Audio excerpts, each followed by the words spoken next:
हमारे चैनल पे स्वागत है। आज ये वीडियो अपडेट मैं वेस्ट बंगाल बोर्ड के क्लास 10 के स्टूडेंट्स के लिए लाया हूँ। वेस्ट बंगाल बोर्ड का एग्ज़ाम जो है कल ज्योग्राफी का यानी कि भूगोल का एग्ज़ाम होने वाला है, जिसके लिए कुछ इंपॉर्टेंट क्वेश्चन मैं आप लोगों को बताऊंगा। तो वीडियो को अंत तक देखिएगा, चैनल को जरूर सब्सक्राइब और शेयर कीजिएगा। यहाँ पे कुछ MCQ इंपॉर्टेंट क्वेश्चन बताऊंगा जो कि आप लोगों का 100% कॉमन एग्जाम में देखने को मिलेगा। उसके बाद मैं कुछ लॉन्ग क्वेश्चन भी बताऊँगा जो कि आप लोग 20 मार्क्स वहाँ से उठा सकते हैं। तो अगर वीडियो अच्छा लगेगा चैनल को जरूर सब्सक्राइब और शेयर कीजिएगा। आइए स्टार्ट करते हैं वीडियो को। तो देख सकते हैं पहला क्वेश्चन है, ये 5 का है लेसन आप लोगों का। इस बार 1 और 5 दो ही लेसन आ रहा है, तो 5 लेसन काफ़ी इंपॉर्टेंट है और ज़्यादातर क्वेश्चन यहीं से देखने को मिलेंगे। तो आप लोगों का पहला क्वेश्चन, क्षेत्रफल के अनुसार भारत विश्व में कौन सा स्थान पे है? तो 7वां स्थान है विश्व में। भारत की उत्तर से दक्षिण लंबाई कितना है? तो 32 से 14 किलोमीटर है। कौन सी अक्षांश रेखा भारत के मध्य से गुजरती है? तो इसका नाम है कर्क रेखा। भारत का प्रमाणिक देशांतर कितना है? तो 82.5 डिग्री ईस्ट। भारत के दक्षिण में स्थित समुद्र का नाम क्या है? हिंद महासागर। वर्तमान भारत में राज्यों की कुल संख्या है 28। भारत का सबसे नया राज्य है तेलंगाना। क्षेत्रफल के अनुसार भारत का सबसे बड़ा राज्य है तो वह है राजस्थान। उसके बाद आप लोग देख सकते हैं क्षेत्रफल के अनुसार सबसे बड़ा राजस्थान है, लेकिन जनसंख्या से पूछेगा तो जनसंख्या के अनुसार आप लोग उत्तर प्रदेश बताइएगा। भारत में राज्यों के पुनर्गठन का आधार है, तो यानी किस आधार पर राज्य को बांटा गया है? तो भारत को राज्य के आधार पर बांटा गया है, जो भाषा के आधार पे। क्या? भाषा के आधार पे। भारत में राज्य पुनर्गठन आयोग कब बना? तो 1953 में। क्षेत्रफल के अनुसार भारत का सबसे छोटा राज्य तो गोवा है। भारत के केंद्र शासित प्रदेश वर्तमान में 9 है। भारत का सबसे दक्षिणी बिंदु इंदिरा पॉइंट है। भारत में राज्य पुनर्गठन आयोग कानून लागू हुआ तो 1956 में। भारत में स्थल से घिरा राज्य कौन सा है? तो बिहार है। निम्नलिखित में से किस देश की सीमा भारत से नहीं मिलती है? तो श्रीलंका। भारत के सबसे नए राज्य का निर्माण 2015 में तेलंगाना का। फिर निम्नलिखित में से किस प्रदेश से अलग होकर तेलंगाना राज्य बना? तो आंध्र प्रदेश। तो ये 2015 का आंसर है, गलत है, यहाँ पे 2014 होगा। अगला लेसन देख सकते हैं कि भारत का भू प्रकृति 5 का 20 से कुछ इंपॉर्टेंट क्वेश्चन। शिवालिक के पाद प्रदेश में कंकड़ एवं छोटे बोल्डर से निर्मित समभूमि को तो भाबर के नाम से जानते हैं। विश्व की सबसे ऊंची पर्वत चोटी जिस श्रेणी में स्थित है वह है हिमालय। निम्नलिखित में से किस घाटी को पृथ्वी का स्वर्ग कहा जाता है? तो कश्मीर घाटी को। भारत की सबसे ऊंची चोटी कौन सी है? तो गाडविन आस्टीन, जिसका नाम है K2। विश्व का प्राचीनतम पर्वत है अरावली, जो कि राजस्थान में है। इनमें से कौन सा डेल्टा भारत में स्थित है? तो सुंदरवन का डेल्टा। अंडमान निकोबार द्वीप समूह में कितने द्वीप हैं? तो 222। भारत की सबसे प्राचीन पर्वतीय श्रेणी है तो अरावली, जो है राजस्थान में, मैंने बताया।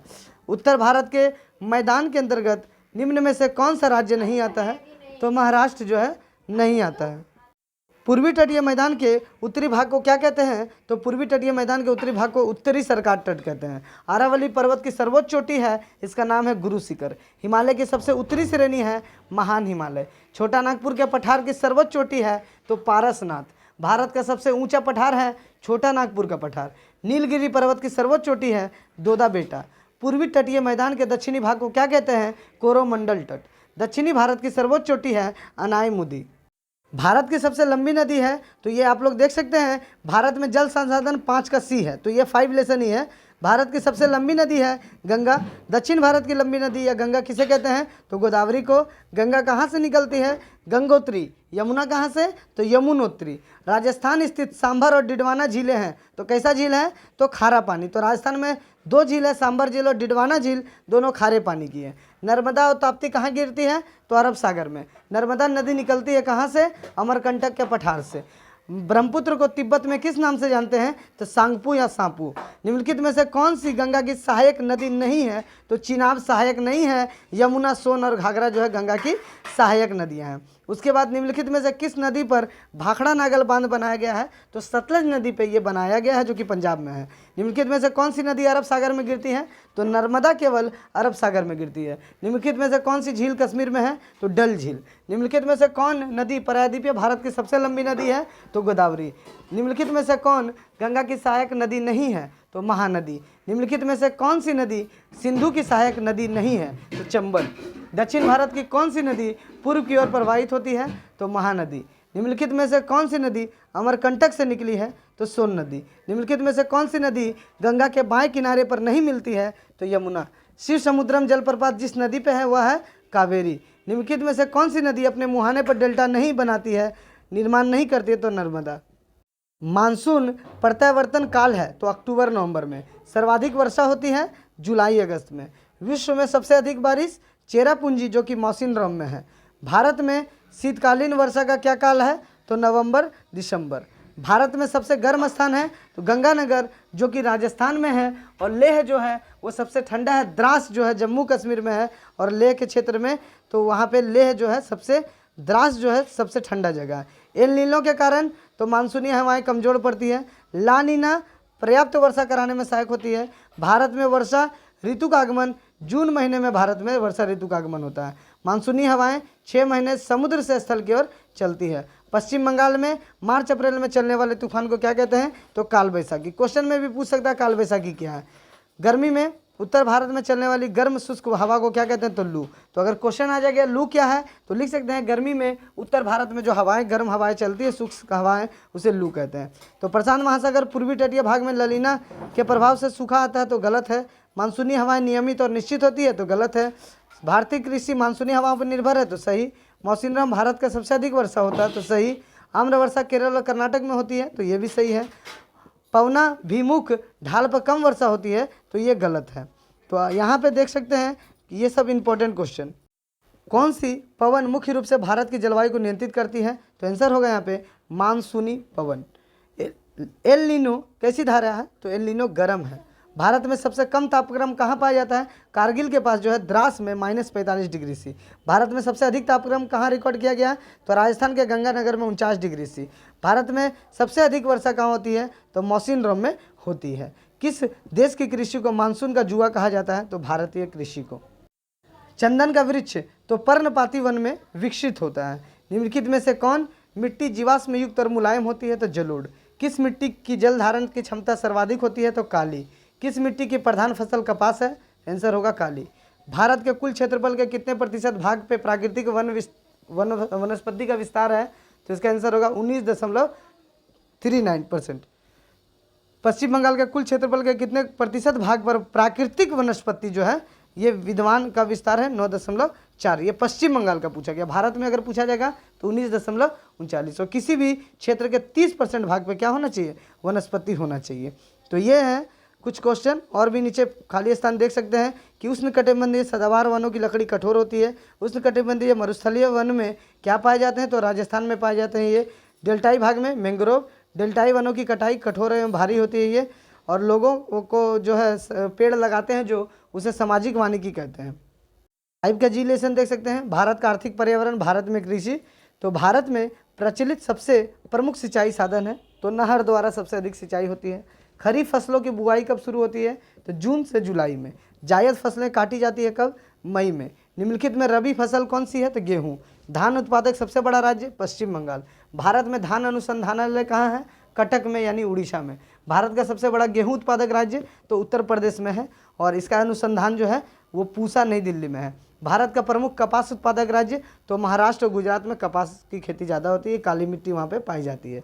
किस फसल में बाल बोबिल नामक कीड़ा लगता है तो कपास में। भारत में निम्न में से किस फसल का स्थायी निर्यातक है तो चाय, ये प्रमुख निर्यातक है। भारत का सबसे बड़ा कहवा उत्पादक राज्य कर्नाटक में है। उत्तर प्रदेश राज्य भारत के गेहूं में क्या है उत्पादन में प्रथम है। नागपुर को संतरा नगर कहते हैं। भारत की प्रमुख खाद्य फसलें धान और गेहूं हैं। धान की कृषि तो रोपण विधि से होती है। गेहूं का प्रति हेक्टेयर उत्पादन पंजाब में अधिक है सर्वाधिक। गोरखपुर देवरिया को भारत का क्यूबा कहा जाता है क्योंकि यहाँ पर चीनी का मिल ज़्यादा है, चीनी की खेती। और लखनऊ में गन्ना अनुसंधान केंद्र भी है। भारत कपास के उत्पादन में आत्मनिर्भर है। केरल कहवा का दूसरा सबसे बड़ा उत्पादक राज्य है। भारत की कृषि मुख्य रूप से मानसून पर निर्भर करती है तो ये सही होगा। खरीफ फसलें दिसंबर जनवरी में बोई जाती हैं तो ये गलत होगा। भारत का एलॉय स्टील सबसे बड़ा कारखाना कहाँ है तो भिलाई में। खाद्य प्रसंस्करण उद्योग निम्न में से किस पर आधारित होगा तो कृषि पर। लौह इस्पात का निजी क्षेत्र का कारखाना स्थित है जमशेदपुर में। निम्नलिखित कारखानों में से कौन इस्पात कारखाना सेल के नियंत्रण में नहीं है तो विशाखापट्टनम को सेल नियंत्रित नहीं करता है बल्कि भिलाई, बोकारो और दुर्गापुर को करता है। SAIL सेल का जो है पूरा नाम आप लोग याद कर सकते हैं, ये भी आ सकता है steel authority of India limited. तो सारे स्टील प्लांट गवर्नमेंट के इसके अंदर आते हैं। सूती वस्त्र की पहली मिल की स्थापना कोलकाता के घुसुड़ी में। सबसे बड़ा सूती वस्त्र उद्योग का केंद्र कोयम्बटूर जो कि साउथ इंडिया में है। भारत भारी इंजीनियरिंग लिमिटेड रांची निम्न में से किस उद्योग के लिए प्रसिद्ध है?